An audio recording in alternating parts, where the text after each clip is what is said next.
Assalamualaikum warahmatullahi wabarakatuh. Perkenalkan, nama saya Miana Putri Siswanto dari Universitas Balikpapan, Fakultas Vokasi Program Studi D4K3, kelas A3. Pada kesempatan kali ini, saya akan membawakan materi Safety Talk yang berjudul Bahaya Listrik. Listrik merupakan energi yang sangat dibutuhkan pada saat sekarang ini. Selain memberikan manfaat, listrik juga memiliki potensi bahaya untuk diri kita sendiri dan peralatan di sekitar kita. Nah, kalian harus tahu potensi apa aja yang ditimbulkan oleh listrik. Yang pertama, kebakaran. Energi listrik menimbulkan panas, sehingga apabila panas itu berlebihan, maka akan merusak isolasi dari kabel listrik dan menimbulkan percikan api yang berpotensi kebakaran. Yang kedua, peledakan. Pusat-pusat distribusi listrik seperti di MCC, semua breaker atau kontraktor sudah dirancang untuk dapat mengatasi jika terjadinya kelebihan beban ataupun short circuit.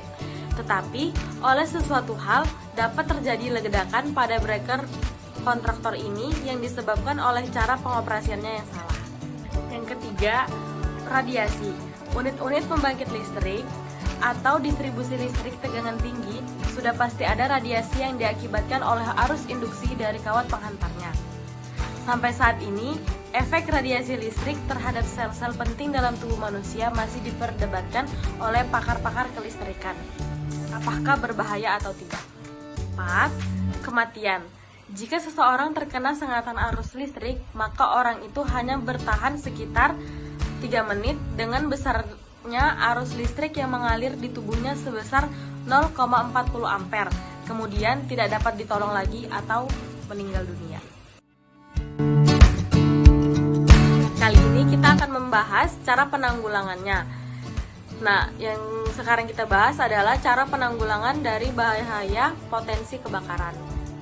Yang pertama kita lakukan, yakinkan isolasi kabel tidak terkelupas atau pecah atau sambungan terminal tidak kendor yang bisa berakibat terjadinya percikan bunga api. Jika mendapati hal tersebut, segera laporkan untuk perbaikan. Dan apabila terjadi kebakaran, segera isolasi daerah yang terkena dan gunakan alat pemadam kebakaran yang sesuai untuk memadamkan. Cara penanggulangan dari potensi peledakan, yaitu yakinkan dulu jenis breaker atau kontraktor yang akan kita switch off, dan apabila dikehendaki harus menyetop dulu motornya dari breaker atau kontraktor. 3. Radiasi. Menurut pakar kelistrikan yang setuju bahaya radiasi listrik, batas aman bagi kita pada jarak 3 meter dan berada selama 4 jam terus-menerus pada lingkungan yang terjangkau radiasi. Dan untuk mencegah kematian akibat listrik, maka jangan sesekali memegang kabel listrik yang terbuka dan masih mengalirkan listrik. Tindakan yang harus dilakukan apabila terjadi kecelakaan terkena sengatan listrik. Yang pertama, jika mungkin putuskan aliran listrik tersebut. Apabila aliran listrik tidak dapat diputuskan, gunakan potongan kayu atau tali untuk memindahkan si korban kecelakaan. Bila pernapasan korban terhenti, berikanlah pernapasan buatan, dan bila jantungnya berhenti, lakukan pijatan ke arah jantung dan lanjutkan tindakan ini sampai bantuan kesehatan datang. Dan yang terakhir, minta bantuan seseorang untuk mendapatkan bantuan pertolongan pertama, dokter atau ambulans. Nah, telah kita sadari bersama bahwa semua jenis pekerjaan mempunyai resiko terjadi kecelakaan yang dapat merusakkan peralatan dan bahkan melayangkan jiwa seseorang. Oleh sebab itu, mengetahui sebab dari akibat serta bahaya yang ditimbulkan dari suatu sistem atau peralatan sangatlah diperlukan. Nah, sebelum bekerja, persiapkan hal-hal sebagai berikut. Siapkan alat kerja yang kondisinya baik dan sesuai dengan pekerjaan yang akan dilakukan.